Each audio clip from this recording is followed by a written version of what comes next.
Hello, in this video I want to show you the meaning of all of the error beeps in BIOS for Asrock motherboard.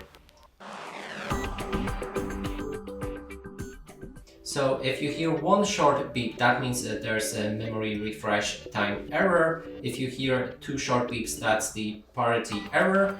If you hear three short beeps, that means main memory read/write test error. If you hear four short beeps, that's a system timer failure.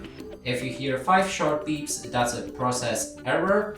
If you hear six short beeps, that's a keyboard controller bad test error. If you hear 7 short beeps, that's a general exception error. If you hear 8 short beeps, that's display memory ROM BIOS error.